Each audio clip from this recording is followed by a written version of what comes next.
우리 학생들은 사실 내가 정말로 원하는가 보다 이게 될 수 있을까 하는 가능성에 굉장히 관심이 많은 것 같아요. 진짜로 원하는 것을 생각하기보다는 이거는 안 되겠지 하는 그런 이제 섣부른 판단을 가지고 그냥 될 수 있을.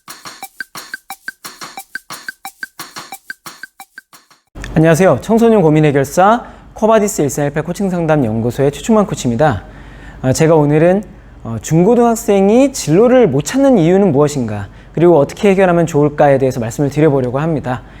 자, 우리 학생들, 우리 부모님 세대에 비해서 훨씬 더 진로를 찾기에 좋은 환경에 있는 거는 맞죠? 왜냐면 학교에서 진로 수업도 받죠. 그리고 이러저러한 이제 진로 검사도 정말 많이 받고요. 그리고 또 직업 탐방이라든가 아니면은 진로 멘토의 특강이라든가 이런 이제 경험들도 사실 적지 않거든요. 근데 그럼에도 불구하고 진로를 못 찾는 학생들은 여전히 많습니다. 자, 그렇다면 도대체 그 이유가 무엇이고 어떻게 해결하면 좋을 것인가 궁금하실 텐데요. 이제부터 한번 그런 부분에 대한 이야기 시작해 보도록 하겠습니다. 자, 우리 중고등학생들이 진로를 찾기 어려워하는 대표적인 이유가 세 가지가 있습니다. 그 중에 첫 번째는 뭐냐면 자기가 좋아하는 일이 뭔지를 잘 모른다는 거예요. 정말로 많은 학생들이 내가 도대체 뭘 좋아하는지 잘 모르겠어요, 이렇게 이야기를 합니다. 예를 들어서 예체능 관련된 활동들, 그림을 그린다든가, 노래를 한다든가, 악기를 연주한다든가, 아니면 이제 운동을 한다든가, 이런 거를 좋아하는 학생이라고 할 것 같으면은 일단 그 예체능 관련된 활동을 이야기를 하겠지만은, 그렇지만 사실 그런 거를 좋아하는 학생이라고 해서 누구나 다 예체능 관련된 그런 이제 분야로 나가게 되는 건 아니잖아요. 그러다 보니까 예체능 관련 활동을 좋아하는 학생이라 할지라도 이거 말고 내가 또 뭘 좋아하는지 이런 게 이제 고민이 되고요. 그리고 예체능 관련된 활동에 관심이 없는 학생들 같으면 더더욱이 내가 도대체 뭘 좋아하는지 모르겠다라는 이야기를 많이 하게 된다는 거죠. 그런데 우리가 실제로 진로를 찾을 때는 내가 어떤 종류의 일을 좋아하는가를 알아야 더 자신 있게 진로를 찾을 수 있는 게 분명히 맞단 말이죠. 그러다 보니까 학생들의 고민이 깊어지게 되는데요. 그런데 이 주제와 관련해서는 제가 이미 이전 영상에서 다룬 적이 있어요. 중고등학생이 좋아하는 일을 찾는 법이라는 제목으로 올려놓은 영상이 있으니까 지금 이 영상 다 보시고 나서 꼭 찾아보시면 좋겠습니다. 거기에서 아주 상세하게 어떤 식으로 좋아하는 일을 찾을 수 있는지에 대해서 제가 안내해 드리고 있고, 그 관련 자료에 대한 안내도 제가 해드리고 있으니까 꼭 참고해 보시면 좋겠습니다.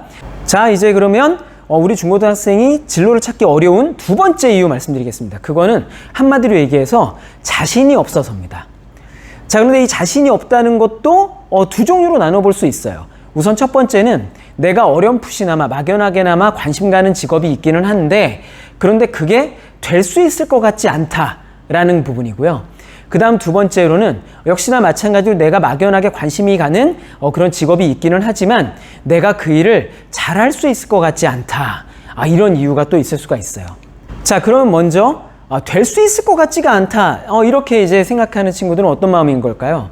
예를 들어서 내가 관심 가는 직업이 알고 보니까 공부를 엄청 잘해야 된다 이거죠. 그런데 내가 지금은 그렇게 공부를 잘하는 편이 아니라는 거예요. 그러다 보니까 이거는 아무래도 안 될 것 같은데 하는 이제 그런 생각을 품게 되는 경우가 많다는 거죠.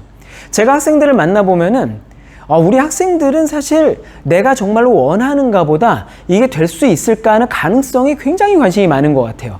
예를 들어서 어떤 학생이 외교관이 되고 싶다 이거죠. 그럼 제가 그런 학생한테 너 외교관이 되고 싶은 마음이 10점 만점이라면 몇 점 정도 되니? 이렇게 묻는 경우가 많거든요. 그러면은 참 많은 학생들이 10점 만점 중에 한 7점이라든가 혹은 6점이라든가 이렇게 얘기하는 경우가 되게 많아요. 그러면은 너 외교관에 관심이 있는 것처럼 보였는데 그 되고 싶은 마음이 왜 10점 만점 중에 6점, 7점밖에 되질 않아? 왜 3, 4점이 왜 깎여? 이렇게 물어보거든요. 그러면 뭐라고 하느냐면 안 될 것 같아서요, 이렇게 얘기를 해요. 그러면은 제가 내가 너한테 물어보는 거는 네가 이게 얼마나 될 수 있을 것 같으냐를 묻는 게 아니라 이게 얼마나 되고 싶으냐, 그걸 묻는 거야. 이렇게 이제 확인을 해주거든요. 그러면 그제서야 얼마나 되고 싶냐고요?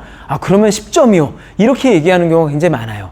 자, 이게 어떤 얘기냐면 학생들이 그만큼 내가 이게 얼마나 되고 싶으냐에 관심을 기울이기보다 이게 과연 내가 될 수 있을까 한 가능성에 굉장히 초점을 맞추고 있다는 거고, 그 가능성을 판단하는 데 있어서 지금 현재 자기 모습을 기준으로 보고 있다는 거죠. 바꿔서 얘기하자면은 나에게 변화 가능성이 있다는 것을 별로 생각하지 않고 지금 현재의 모습만을 기준으로 해서 이게 될 수 있다, 없다라는 것을 재단하다 보니까 진짜로 원하는 것을 생각하기보다는 이거는 안 되겠지 하는 그런 이제 섣부른 판단을 가지고 그냥 될 수 있을 법한 좀 쉬워 보이는 그런 것들을 진로 목표로 찾으려고 한단 말이죠. 근데 그러다 보니까 진짜로 가슴이 뛰는 정말로 원하는 그런 꿈을 꾸기가 되게 힘들고 그러다 보니까 그 진로 목표가 나에게 별로 동기가 되어주지 못하는 이제 그런 경우들을 많이 보게 된다는 겁니다. 그리고 내가 그 일을 잘할 수 있을 것 같지가 않아서 선뜻 이게 나의 목표다 혹은 꿈이다라고 얘기하지를 못하겠다 하는 학생들도 상당히 많은데요. 이것도 사실 비슷한 맥락이라고 볼 수가 있어요. 그러니까 내가 관심 가는 어떤 직업 혹은 어떤 일이 내가 생각하기에는 어떤 능력을 필요로 하는 것 같은데 그런데 지금 당장은 내가 그런 능력이 없는 것 같다 보니까 이건 아무래도 안 될 것 같아. 내가 이거를 잘할 수 없을 것 같아. 이런 식으로 이제 판단을 한다는 거죠. 사실은 저 같은 경우에도 그런 마음을 많이 먹었던 케이스라고 볼 수가 있는데요. 제가 중고등학교 시절에 관심 가는 직업들이 어떤 공통점이 있었는데요. 그게 뭐였느냐 하면 사람들 앞에서 말을 해야 된다는 거였어요. 그런데 제가 지금은 사람들 앞에서 말하는데 큰 어려움이 없고 어느 정도 자신이 있거든요. 그런데 중고등학교 때는 사람들 앞에서 말을 해야 된다, 이런 발표를 해야 된다 하는 거를 굉장히 두려워하고 불안해하는 이제 그런 상황이었거든요. 그러다 보니까는 이거 내가 이렇게 사람들 앞에서 말을 해야 되는 이런 종류의 일을 잘할 수 있을 것 같지 않다는 생각이 드는 거예요. 그러다 보니까는 그 관심 가는 직업들 하나하나 이제 배제해버리고 나니 관심 가는 게 없어요. 그러니까 꿈을 꿀 수가 없는 거예요. 그런데 제가 지금은 사람들이 좀 많다 하더라도 아무렇지도 않게 자신 있게 얘기할 수 있단 말이에요. 그런데 제가 그렇게 될 거라는 거를 그 당시에는 몰랐던 거죠. 그런데 저와 같은 이런 학생들이 상당히 많아요. 지금 내가 이 일을 잘 못하다 보니까 앞으로도 잘 못할 거야 라고 섣부른 판단을 하면서 이 직업은 안 될 것 같아, 이런 식으로 예단을 해버리는 이제 그런 학생들이 상당히 많다는 거거든요. 자, 지금 이 영상을 보고 있는 학생들 같은 경우에도요, 자기 마음을 한번 들여다보실 필요가 있어요. 나도 바로 저런 경우인데, 나도 사실은 이제 관심 가는 게 있는데, 내가 정말 그거를 잘할 수 있을 것 같지 않다든가, 지금의 여러 가지 조건상 그게 될 수 있을 것 같지 않다라고 판단을 하고 있어서 선뜻 그 일을 나의 꿈이다 혹은 진로 목표다라고 얘기할 수 없는 학생들이라면 그게 어쩌면 착각일 수도 있다는 생각을 해볼 필요가 있어요. 내가 지금 당장의 나의 모습을 기준으로 해서 가능성을 재단하기보다는 나의 욕구에 초점을 맞추고 계속해서 그 일에 도전하고 열심히 노력한다면 사실 어떤 변화가 있을지 모른다는 얘기거든요. 예를 들어서 성적이 잘 안 나와서 도전하기가 어려울 것 같다 하는 그런 학생들 같은 경우에도 사실 진짜로 내가 욕구를 가지고 목표를 가지고서 열심히 한다 그러면 어떤 식으로 성적이 오를지 알 수 없는 거잖아요. 자, 그렇기 때문에 너무 섣부르게 함부로 이거는 내가 안 될 것 같아 라는 생각을 하는 것이 굉장히 위험할 수 있다는 거를 여러분들 꼭 생각하셨으면 좋겠고요. 그리고 이제 이 영상을 보시는 분들이 만약에 이제 부모님이시라면 마찬가지로 우리 아이가 혹시나 이런 착각을 하고 있진 않은가, 그런 부분을 잘 판단하시고 아이에게 격려를 해주시고 용기를 북돋워 주시는 게 굉장히 중요하다, 그런 말씀을 꼭 드려보고 싶습니다. 아마 이 영상 보고 계신 분들 가운데는 현실 가능성도 정말 중요하지 않나요? 이렇게 생각하시는 분들 분명히 계실 텐데요. 저도 현실 가능성이 중요하지 않다고 말씀드리는 건 아니에요. 하지만 중고등학생 시기가 아직은 나이가 어린 시기고 앞으로 발전하고 변화될 수 있는 가능성, 그 여지가 엄청나게 큰 시기이기 때문에 벌써부터 너무 가능성에 초점을 두기보다는 일단은 내가 무엇을 원하는가를 분명히 하는 것이 오히려 더 중요한 부분이다. 그래서 내가 그것을 원한다면 사실 변화의 가능성은 얼마든지 있는 시기가 바로 중고등학생 시기, 청소년 시기라는 점을 강조해서 말씀드리고 싶은 거예요. 자, 이제 중고등학생이 진로를 잘 못 찾는 세 번째 이유 말씀드려야 되겠는데요. 그거는 뭐냐면 직업 세계를 몰라서 그렇습니다. 근데 이 직업 세계를 모른다는 것도 크게 보면 두 가지로 나눠볼 수가 있는데, 우선 첫째는 도대체 어떤 직업이 세상에 있는지를 잘 모른다는 거고요.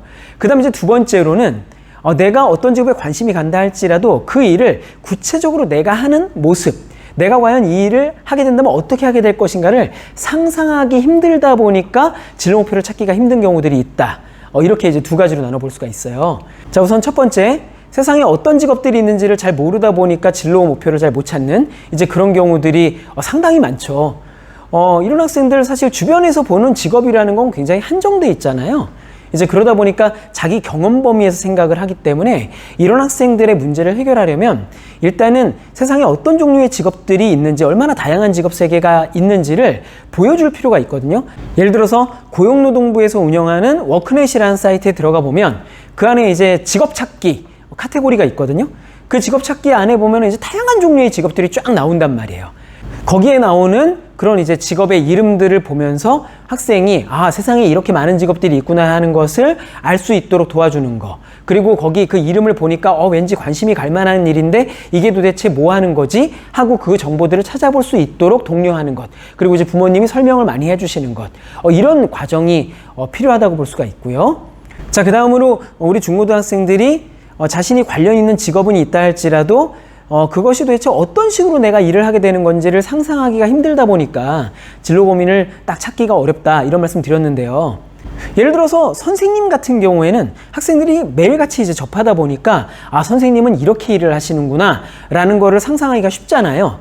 그리고 의사 같은 경우에도 마찬가지죠. 병원에 가면은 의사 선생님이 어떤 식으로 일을 하는지 금방 알게 되잖아요. 하지만 예를 들어서 마케팅 전문가다, 그러면 학생들이 뭐 회사를 다녀본 적이 없고 마케팅이라는 걸 실질적으로 경험해 본 적이 없다 보니까 이게 어떻게 일을 하는지를 상상하기가 어렵단 말이에요. 근데 이렇게 상상을 하기가 어려우니까 내가 이 일을 정말 좋아하겠는지, 이 일이 정말 내가 자신 있을 만한지, 이런 걸 가늠하기가 어렵죠. 그러다 보니까 진짜로 이 일을 내가 해보고 싶어요 라는 이야기를 선뜻하기가 어렵게 되는 거라는 거거든요. 그래서 이런 문제를 해결하기 위해 뭐 직업 탐방을 한다든가 아니면 이제 어떤 직업인을 초청해서 강의를 듣는다든가 하는 이제 그런 방법들을 쓰기는 하지만, 그런 방법만으로 내가 관심 있는 직업들을 골고루 다 경험해 본다는 것은 현실적으로 불가능하단 말이죠. 그러다 보니까 학교에서 이루어지는 직업 탐방 내지는 진로 특강이 한계를 가질 수밖에 없다는 거거든요. 그러면 이런 문제를 도대체 어떻게 해결해야 되겠느냐? 다행스럽게도 요즘에는 인터넷에 다양한 직종에서 근무하고 있는, 일하고 있는 직업인들의 인터뷰가 굉장히 많이 올라와 있습니다. 그래서 새로 취업을 준비한다거나 진로를 찾는 그런 학생들을 위해서 이 일은 이렇게 하는 거예요 하는 이제 자기의 경험을 이야기해주는 그런 인터뷰들이 굉장히 많다는 거거든요. 그 인터뷰들을 보다 보면은 아주 좋은 간접 체험이 되어서 구체적으로 내가 이 일을 한다면 어떻게 하게 되겠구나라는 걸 상상할 수가 있게 돼요. 그래서 그런 인터뷰를 활용하는 게 진로 찾는 데 굉장히 도움이 많이 됩니다. 좀 전에 제가 예로 들어드렸던 워크넷이라는 사이트에 들어가 보셔도요, 거기에 아주 다양한 종류의 직업인 인터뷰가 있거든요. 그런 걸 참고하는 게 진로 찾는 데 굉장히 도움이 많이 된다는 거예요. 자, 그리고 제가 운영하는 밴드가 있습니다. 청소년 고민 해결사라는 밴드인데요. 여기에 들어와 보시면은 제가 직업 목록을 올려놓은 것도 있고요. 그리고 직업인 인터뷰로 워크넷 말고도 또 어떤 곳이 있는지 그런 정보들을 올려놨으니까 아마 들어와 보시면은 도움이 많이 되실 거라는 생각이 듭니다. 자, 여러분, 오늘 우리 중고등학생들이 진로를 찾기 어려워하는 3가지 이유 말씀드리면서 그 해결책에 대해서도 안내를 해드렸는데 어떻게 좀 도움이 되셨나요? 도움이 되셨다면 좋아요와 구독 신청 꼭 좀 부탁드리고요. 저는 또 다른 좋은 콘텐츠로 찾아뵙도록 하겠습니다. 감사합니다.